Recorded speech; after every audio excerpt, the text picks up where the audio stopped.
ಮಾನವನ ತಲೆ ಬಲು ವಿಚಿತ್ರವಾದದ್ದು. ಅವನು ಮನಸ್ಸು ಮಾಡಿದರೆ ಇಡೀ ಭೂಮಂಡಲವನ್ನೇ ಗಡಗಡ ನಡಿಗಿಸುವ ಸಾಮರ್ಥ್ಯ ಮಾನವನ ಮೆದುಳಿಗಿದೆ.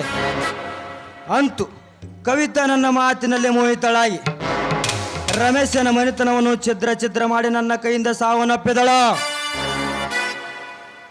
ಅಂತೆ ಬಡಿವಾರದ ಬಡಿವಿ ಸವಿತಾ ಹಾದರದ ಪಾದವತ್ತು ದಾರಿ ವಿಕಾರಿಯಾಗಿ ತಿರುಗುತ್ತಿದ್ದಾಳೆ.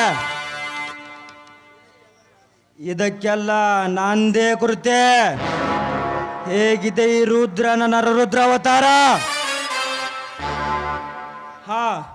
ನಾನು ಮನಸ್ಸಿಟ್ಟ ಚಂದ್ರಮಣಿ ವಿಕಾರಿಯಾಗಿ ಈತ್ ಕಡೆನೆ ಬರ್ತಿದ್ದಾಳಲ್ಲ.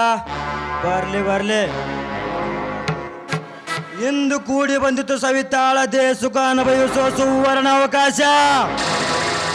ಸವಿತಾ, ಇಂದು ನಿನ್ನ ಶೀಲಕ್ಕೆ ಹಚ್ಚುವೆ ಕಾಮದ ಕಡ್ಡಿಯಿಂದ ಸೇಡಿನ ಬೆಂಕಿ. ಬಾಬಾ ಲೇಬಾ, ಈ ಕಾಮರಾಜ ನಿನಗೋಸ್ಕರ ಇಲ್ಲಿ ಕಾಯುತ್ತಿರುವನ.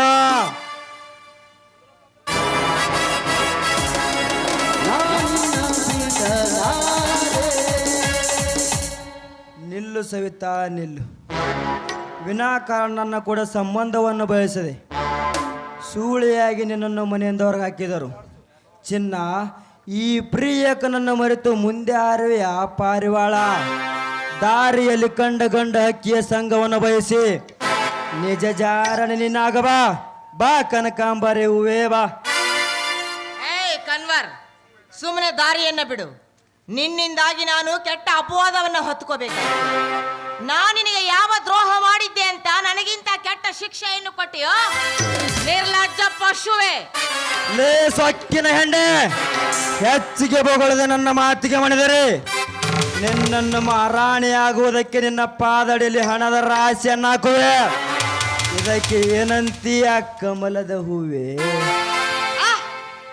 ನನ್ನೆತ್ತರಕ್ಕೆ ನೀನು ಹಣದ ರಾಶಿಯನ್ನೇ ಸುರಿದರೂ ಕೂಡ ನನ್ನ ಶೀಲ ಎಂದಿಗೂ ನಿನ್ನದಾಗೋದಕ್ಕೆ ಸಾಧ್ಯವಿಲ್ಲ. ಈ ನನ್ನ ದೇಹ ಎಂದಿದ್ದರೂ ನನ್ನ ಪತಿಗೆ ಮೀಸಲು. ಪತಿಗೆ ಮೀಸಲು ನಿನ್ನ ದೇಹ? ಇದು ಓಬಿರಾಯನ ಕಾಲ ಅಲ್ಲ ಕಣೆ, ಇದು ಕಾಯ್ಲಿ ಕಾಲ. ಕವಿತಾ, ನಿನಗಾಗಿ ನಿನ್ನ ಅಣ್ಣನನ್ನು ಜೈಲು ಸೇರುವಂತೆ ಮಾಡಿ ನಿನ್ನ ಅಕ್ಕನೊಂದಿಗೆ ನನ್ನ ಸಂಘವನ್ನು ಬಯಸಿ ನಿನ್ನ ಗಂಡನ ಮೇಲೆ ಇಲ್ಲದ ಅಪವಾದನ ಹೊರಿಸಿ ನಿನ್ನ ಅಕ್ಕನನ್ನು ಕೊಂದು ನಿನ್ನ ಮಾವನನ್ನು ಜೈಲು ಸೇರುವಂತೆ ಮಾಡಿದೆ.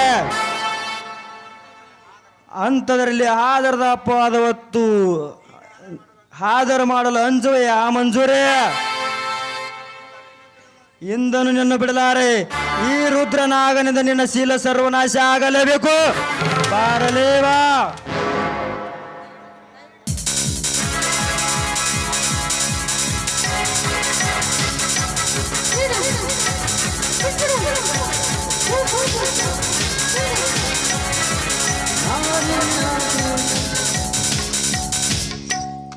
ಕಣ್ವರ್, ನನ್ನ ಹೆಂಡತಿ ಮೇಲೆ ಬಲಾತ್ಕಾರ ಮಾಡಲು ಸಿದ್ಧನದ್ಯಾ ಸೈತಾನ್? ಬೇಡಲು ನನ್ನ ಹೆಂಡತಿ ಕೈನು. You idiot! ನನ್ನ ಬಲಾತ್ಕಾರ ಮಹಾಯಜ್ಞದಲ್ಲಿ ಹವೀಜವಾಗಿ ಬಂದು ನಿನ್ನ ಸತಿಯ ಶೀಲವನ್ನು ಕಾಪಾಡಿದೆಯಲು ಸುರೇಶ. ಎಷ್ಟು ಮಾತ್ರ ನಿಜ, ಒಂದಾನೊಂದು ದಿನ ನಿನ್ನ ಸತಿಯ ಶೀಲವನ್ನು ದುಶ್ಯಾಸನಾಗಿ ಸೆರೆದಿದ್ದರೆ ಈ ನನ್ನ ಹೆಸರು ಕನ್ವರ್ ಲಾಲನೇ ಅಲ್ಲ. ನೆನಪಿನಲ್ಲಿಟ್ಕೋ, ಬರುತ್ತೇನೆ. ಹೋಗಲೇ ಹೋಗು, ಏನು ಮಾಡ್ಕೋತೀವೋ ನಾನು ನೋಡ್ಕೊಳ್ತೀನಿ, ಹೋಗು.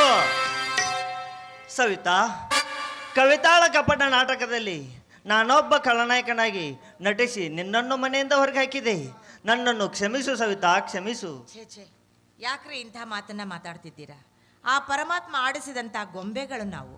ಅದಿರಲಿ, ನೀವ್ಯಾಕ್ರಿ ಮನೆ ಬಿಟ್ಟು ಬಂದ್ರಿ? ನಿನ್ನನ್ನು ವಿನಾಕಾರಣದಿಂದ ಮನೆಯಿಂದ ಹೊರಗೆ ಹಾಕಿದೆ. ನಿನ್ನನ್ನು ವಿನಾಕಾರಣದಿಂದ ಮನೆಯಿಂದ ಒಳಗೆ ಹಾಕಿದೆ. ಕವಿತಾಳ ಕಪಟ ನಾಟಕದಲ್ಲಿ ನಾನೊಬ್ಬ ಖಳನಾಯಕನಾಗಿ ನಟಿಸಿ ಆ ದೇವರು ನನ್ನನ್ನು ಕತ್ತು ತಂದ. ರಮೇಶನನ್ನು ಮನೆಯಿಂದ ಹೊರಗೆ ಹಾಕಿದ್ದ. ಹಿಂದೆ ನಡೆದ ಘಟನೆಯನ್ನು ನೆನೆಸ್ಕೊಂಡು ಯಾಕ್ರಿ ಚಿಂತೆ ಮಾಡ್ತಾ ಇದ್ದೀರಾ? ಆಗಬೇಕಾಗಿದ್ದೆಲ್ಲ ಆಗಲೇಬೇಕು. ಅದನ್ನ ತಪ್ಪಿಸೋದಕ್ಕೆ ಯಾರಿಂದನೂ ಸಾಧ್ಯವಿಲ್ಲ. ನಿಜ, ಈ ಸಂದರ್ಭದಲ್ಲಿ ನಾವಿಬ್ಬರ ಬಾಳನ್ನು ದೇವರು ಒಂದು ರೂಪದಲ್ಲಿ ತಂದ. ಇದೇ ಖುಷಿಗಾಗಿ ಒಂದು ಹಾಡನ್ನು ಹಾಡಬಾರದೆ? ಯಾವ ಜನುಮದ ಗೆಳತಿ ನನ್ನ ಗೆಳತಿ ನನ್ನ ಗೆಳತಿ ನನ್ನ ಜೀವದ ಒಡತಿ ನನ್ನ ಒಡತಿ ನನ್ನ ಒಡತಿ ಹುರುಶಾಂತಿ ಹೂವಾಯಿ ಸಸ್ಯ ಬರಿಗಳಿಗೆ ನಂಗಾಗಿ ಬಂದೆ ನೀನು ಎದುರೇ ಯೋಚನ ತಾಯಿಯೇ ನಿನ್ನನು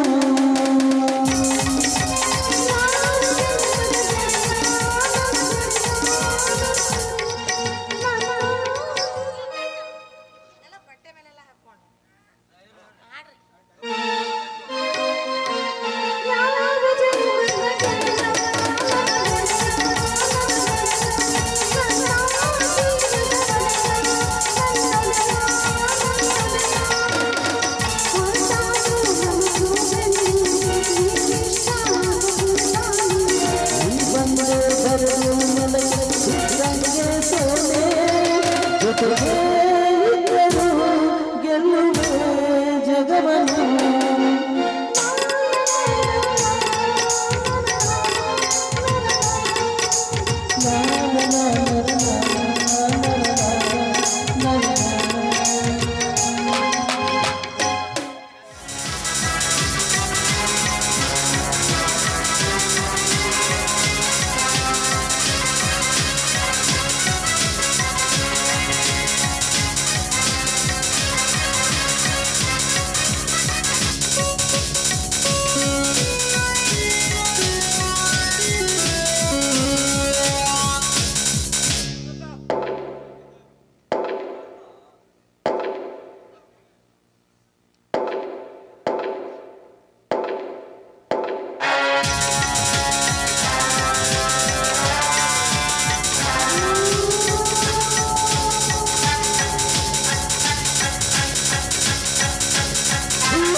ರಾಮು, ಅರ್ಥಕೊಂಡೆ ಈ ರುದ್ರೇಗೌಡದ ಮೋಸದ ಜಾಲವನ್ನು.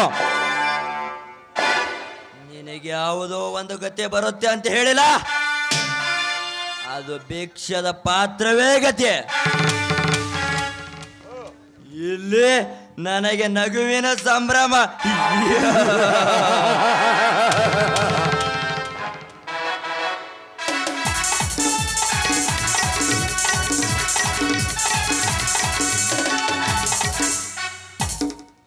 ನಮಸ್ಕಾರ ರೀ ಗೌಡ್ರಿಗೆ.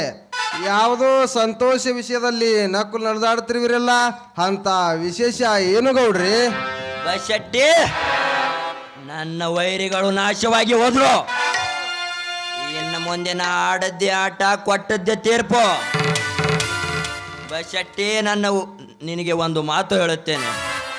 ಇವತ್ತು ನನ್ನ ಮಗಳು ಮಧುರ ಅಮೇರಿಕಾದಿಂದ ಬರುತ್ತಿದ್ದಾಳೆ. ಅವಳಿಗೆ ಈ ವಿಷಯ ತಿಳಿಯಕೂಡದು.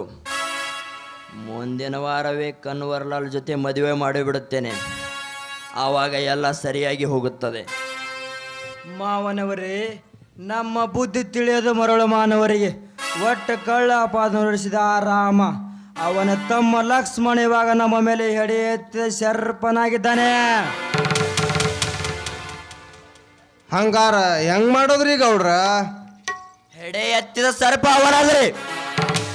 ಕಪಟತನದಲ್ಲಿ ಕಾದು ಕೂತು ಸರ್ಪವು ಕಚ್ಚುವ ಮುಂಗಸಿ ನಾನು.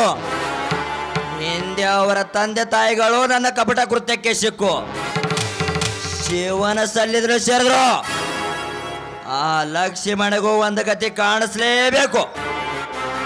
ಗೌಡರೇ, ಆ ಬಡಪಾಯ ಬಂಡಾಟ ನಮ್ಮ ಮುಂದೆ ಬೇಳೆ ಕಾಳಷ್ಟು ನಡೆಯುವುದಿಲ್ಲ. ಒಂದು ಒಳ್ಳೆಯ ಸಮಯ ನೋಡಿ ಆ ಲಕ್ಷ್ಮಣನಿಗೊಂದು ಗತಿ ಕಾಣಿಸುತ್ತೇನೆ.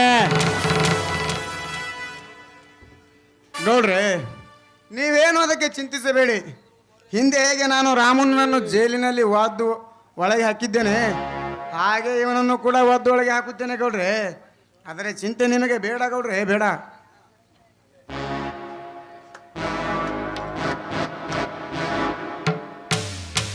ಬಲೆ ಪ್ರತಾಪ್ ಬಲೆ, ಮೆಚ್ಚಿದ ನಿನ್ನ ಮೋಸದ ಮಾತಿಗೆ. ವಿನಾಕಾರಣ ಸುಳ್ಳಿನ ಕಳ್ಳ ಪಟ್ಟ ಕಟ್ಟಿ ನನ್ನ ಅಣ್ಣನಿಗೆ ಜೈಲಿನಲ್ಲಿ ಮನ ಬಂದಂತೆ ಬಾರಿಸಿದ್ಯಾ ಬದ್ಮಾಶ್. ಇನ್ನು ಮುಂದೆ ನೋಡಿಕೋ, ಈ ಸಿಂಹ ಬೋಣಿಯಿಂದ ಹೊರಬಂದ ಸಿಂಹರಾಜನ ಅರ್ರಬಟ್ಟವನ್ನು 4 ಪೊಲೀಸರಿಂದ ಕಟ್ಟಿ ಹಾಕಿ ಅನ್ಯಾಯದ ಕಾರಣ ಶಿಕ್ಷೆ ನಿನ್ನ ಕೈಗಳಲ್ಲಿ ಗಂಡಸ್ತನ ಬರ್ತಾರೆ. ಎಲ್ಲಿ ತೋರಿಸೋ ಎಂದಲಕ್ಕಾಗಿ ಜೊಲ್ಲು ಸುರಿಸು ಇನ್ಸ್ಪೆಕ್ಟರ್ ನಾಯಿ. ಲಕ್ಷ್ಮಣ, ನಾನೊಬ್ಬ ಕರ್ತವ್ಯನಿಷ್ಠ ಇನ್ಸ್ಪೆಕ್ಟರ್ ಎಂದು ನೀನು ಮರೆಯಬೇಡ. ಹೆಚ್ಚಿಗೆ ಮಾತನಾಡಿದರೆ ನಿಮ್ಮ ಅಣ್ಣನಿಗೆ ಬಂದ ಶಿಕ್ಷೆ ನಿನಗೆ ಬರುತ್ತದೆ. ಬಲು ಎಚ್ಚರದಿಂದ ಜೀವನ ಸಾಗಿಸು, ಇಲ್ಲವಾದರೆ ನಿನ್ನ ತೊಗಲು ಉರುಳುವುದು ಎಚ್ಚರ. ಪ್ರತಾಪ್, ನನಗೆ ಎಚ್ಚರಿಕೆ. ಬದ್ಮಾಶ್, ನಿನ್ನ ಮುಂದೆ ನಾನು ನೇವಿಂದ ಮಾತನಾಡೋದನ್ನು ಕಲಿಯಲು ನಾನೇನೋ ಗುಲಾಮನಲ್ಲ. ವೀರ ಶೂರರು ಹೋರಾಡಿ ನೆಲೆಸಿದೆ ಭರತ ಖಂಡದಲ್ಲಿ. ಸರ್ಕಾರದವರು ಖಾಕಿ ಬಟ್ಟೆಯನ್ನು ತೊಡಿಸಿ ನಿನ್ನ ಮೇಲಿನ ಅಧಿಕಾರಿಯನ್ನಾಗಿ ಮಾಡಿ ಆಶೀರ್ವದಿಸಿ ಕಳಿಸಿದ್ದಾರೆ. ಬೇಕಿದ್ದರೆ ನೋಡು, ಈ ನನ್ನ ಐಡೆಂಟಿ ಕಾರ್ಡ್. ಇನ್ಸ್ಪೆಕ್ಟರ್ ನೌಕರಿ ನಿನ್ನಂತ ಕಳ್ಳ ಕದಿಮನಿ ಕೊಟ್ಟರೆ ಈ ಗೌಡನ ಗುಲಾಮನಾಗಿ ಲಂಚದಾದಲ್ಲಿ ತಿಳಿದಲ್ಕ ಇನ್ಸ್ಪೆಕ್ಟರ್. ನಿನಗೇಕೆ ಬೇಕು? You suspend. ಮೊದಲು ನೌಕರಿ ರಾಜೀನಾಮೆಯನ್ನು ಕೊಟ್ಟು ಗೌಡನ ಉಗಳಿದನು ಕೈಯಿಂದ ಕಸದ ಬುಟ್ಟಿಗೆ ಬಿಸಾಕುವ ನಿನಗೂ ತಕ್ಕ ಬೆಲೆ. ಲಕ್ಷ್ಮಣ್, ನಾನ್ಯಾರೆಂಬ ಸುಗೋಸ್ವನೇನು ಅಸಹ್ಯ ಶಬ್ದದಿಂದ ಮಾತನಾಡಿದ್ರೆ ನಡು ಬೀದಿಯಲ್ಲಿ ಕೊಂದು ಶಿವನ ಸನ್ನಿಧಿಯಲ್ಲಿ ಕಳಿಸಬೇಕಾಗುತ್ತದೆ ಮಗನೇ. ಎಚ್ಚರದಿಂದ ಮಾತನಾಡೇ ಮಗನ. ಬಪ್ಪರೆಂದರ ಮಾನವ, ನನ್ನನ್ನು ನಡು ಬೀದಿಯಲ್ಲಿ ಶವ ಸಂಸ್ಕಾರಕ್ಕೆ ಸಿದ್ಧಪಡಿಸಲು ನಾನೇನು ಪಶು ಅಲ್ಲ.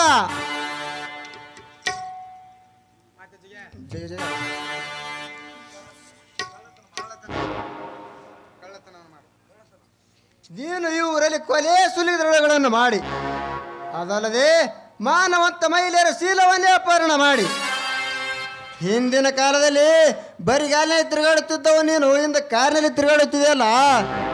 ಇದಕ್ಕೆಲ್ಲ ನಿಮ್ಮ ಅಪ್ಪನ ದುಡ್ಡಲ್ಲ, ಈ ಸರ್ಕಾರ ದುಡ್ಡು. ಇನ್ನು ಮುಂದೆ ಈ ಲಕ್ಷ್ಮಣ ಜೀವಂತಿರುವ ತನಕ ನಿಮ್ಮ ಪುಂಡಾಟ ನಡೆಯಲಾರದು. ನಡೆದರೆ ಸಿಂಹರಾಜನಾಗಿ ಬಂದಿದ್ದಾನೆ ಈ ಲಕ್ಷ್ಮಣ. ಸಿಂಹರಾಜ ನಿನ್ನಂತೆಯ ಖಚಿತ ಕೀಟಗಳು ನಮ್ಮ ಪುಂಡಾಟದಲ್ಲಿ ಬಂದು ಸಾವಿರಾರು ಕೀಟಗಳು ದಾರಿ ಹಣವಾಗಿ ಹೋದರು. ಅದರಂತೆ ನೀನಾಗಬೇಡ. ಈ ಊರಲ್ಲಿ ನಾನೇ ಚಕ್ರವರ್ತಿ. ಈ ಚಕ್ರವರ್ತಿಯ ಸರಿ ಸಮಾನಾಗಿ ಯಾರು ನಿಲ್ಲುವರು? ಅವರ ಎದೆಗುಂಡಿಗೆಯನ್ನು ಸೆಳ್ಳೆ ಭೂಮಿಗೆ ರಕ್ತ ಚೆಲ್ಲುವುದೇ ನನ್ನ ಗುರಿ. ಈ ಗುರಿಗೆ ಜಿದ್ದ ಕಟ್ಟಿ ನೀನು ರಕ್ತ ಕಾರಿ ಸಾಯ್ಬೇಡ. ಈ ಕನ್ವರ್ಲಾಲ್ ರೊಚ್ಚಿ ಗೆದ್ದರೆ ಕಾಳಿಂಗದ ಸರ್ಪ. ಕಾಳಿಂಗ ಸರ್ಪ? ನಿನ್ನಂತ ಸರ್ಪವನ್ನು ಪಳಗಿಸಿ ಹಲ್ಲು ಕಿತ್ತು ತಕ್ಕಂತೆ ಪುಂಗಿನಾದಕ್ಕೆ ಆಟ ಆಡಿಸುವ ಹಾವಾಡಿಗ ನಾನು. ಮಂತ್ರ ಕಲೆ ಕಲಿತ ಕಲಿ ಪುರುಷನೋ ನಾನು. ನೀನು ನಿರ್ಮಿಸಿದ ಈ ರಾವಣ ರಾಜ್ಯದಲ್ಲಿ ನಾನು ರಾಮ, ಸಿಂಧೂರ ಲಕ್ಷ್ಮಣಂತ ಧೈರ್ಯಶಾಲಿಯಾಗಿ, ಸಂಗೊಳ್ಳಿ ರಾಯಣಂತ ಸಾಹಸಕರ್ತನಾಗಿ ನಿಮ್ಮ ಸಾವಿಗೆ ಸವಾಲಾಕುವೆ. ಈ ಕಲಿಪಾರ್ಥನ ಮುಂದೆ ನಿಮ್ಮಂಥವರ ಪುಂಡಾಟ ನಡೆಯಲಾರದು. ನಡೆದರೆ ನಾನು ಉಪಯೋಗಿಸಬೇಕಾಗುತ್ತದೆ ನನ್ನ ಕೃತಕ ಪಾಶುಪತಾಸ್ತ್ರ ಬಾಣ. ಮಹಾಭಾರತ ಪೌರಾಣಿಕತೆಯನ್ನು ಬಹಳ ಓದಿರುವಾಗೆ ಕಾಣಿಸುತ್ತದೆ. ಇದು ದ್ವಾಪಾರಯುಗ ಅಲ್ಲ ಹುಚ್ಚ ನನ್ನ ಮಗನೇ, ಇದು ಕಲಿಯುಗ. ಇಲ್ಲಿ ಚಾಕು, ಚೈನು, ಪಿಸ್ತೂಲು, ಬಾಂಬು ಈ ಪಂಚ ಆಯುಧಗಳೇ ನಮ್ಮ ದುಷ್ಟ ಚಕ್ರಕೋಟೆ. ಈ ನನ್ನ ಪಿಸ್ತೂಲಿನ ಗುರಿ ಗುಂಡೇಟನ್ನು ತಪ್ಪಿಸಿಕೊಳ್ಳಲಾರೆ ಮಗನೇ ನೀನು. ಈ ಕಂತ್ರಿ ನನ್ನ ಮಗನೇ, ನನ್ನ ಎದುರು ದಿಶಾದಲ್ಲಿ ನೆಷ್ಟು ಮಾತನಾಡೋಷ್ಟು ಪರಾಕ್ರಮಿ ಅದೆಯಾ ಲಕ್ಷ್ಮಣ? ನನ್ನ ಎದುರು ನಿಂತು ಮಾತನಾಡೋದು ನಮ್ಮಿಬ್ಬರ ದುಷ್ಟಕೋಟೆಯಿಂದ ತಪ್ಪಿಸಿಕೊಳ್ಳಾರೆ ಮಗನೇ. ಈ ಲಕ್ಷ್ಮಣನನ್ನು ನರಕಕ್ಕೆ ಕಳಿಸುವ ಕಾರ್ಯದಲ್ಲಿ ನಿರತರಾದ ಕಡುಪಾಪಿಗಳೇ, ನನ್ನನ್ನು ಕೊಂದರೆ ನಿಮಗೆ ಗಲ್ಲು ಶಿಕ್ಷೆ ತಪ್ಪಿದಲ್ಲ. ಯಾಕೆಂದರೆ ನಿಮ್ಮ ಕೆಟ್ಟ ಕೃತ್ಯಗಳ ಸಂಪೂರ್ಣ ವಿಷಯ ನಾನು ಬರುವ ಮುಂಚೆ CBI ಆಫೀಸರ್ಗೆ ಹೇಳಿ ಬಂದಿರುವೆ. ಅದು ಬಂದೇ ಬಿಟ್ರು CBI ಆಫೀಸರ್ ನಿಮ್ಮನ್ನು ಅರೆಸ್ಟ್ ಮಾಡಲು.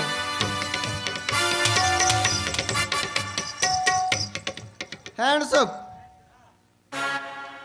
ಅಂದು ಅಭಿಮಾನಿ ಚಕ್ರವರ್ತಿರ ಒಳವಕ್ಕು ಜಯದ್ರಥನ ಮೋಸಕ್ಕೆ ಮರಣ ಹೊಂದಿದ. ಇಂದು ಅಭಿಮನ್ಯು ನಿಮ್ಮ ಪಿಸ್ತೂಲ್ನ ಭದ್ರಕೋಟೆಯನ್ನೇ ಸದೆ ಮೆಟ್ಟಿ ನಿಂತಿರುವೆ. ನೀವು ಮಾಡಿರುವ ಲುಚ್ಚ ಕೆಲಸಕ್ಕೆ ಅನುಭವಿಸಿರಿ ಗುಂಡೇಟಿನ ಸಂಕಟವನ್ನು.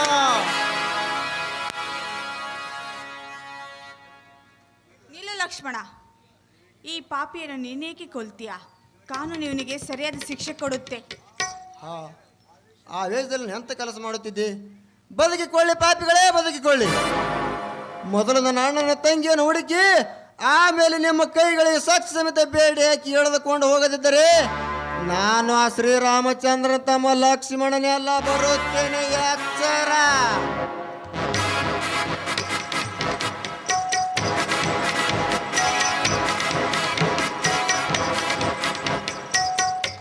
ಅಪ್ಪರ ಇದು ತೋರಿ ಹಾರಿಸ್ರಿ ಗುಂಡು ಆ ಮಗನಿಗೆ ಉಳ್ಳಿ ಬೀಳಿ ನೆಲಕ್ಕೆ.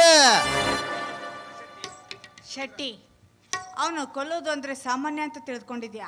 ಅವನು ಯಾರು ತಮ್ಮ ಅಂತ ಗೊತ್ತಾ? ಶ್ರೀರಾಮ ತಮ್ಮ ಅವ. ಅದಕ್ಕೆ ಸರಿಯಾಗಿ ಯೋಚನೆ ಮಾಡು.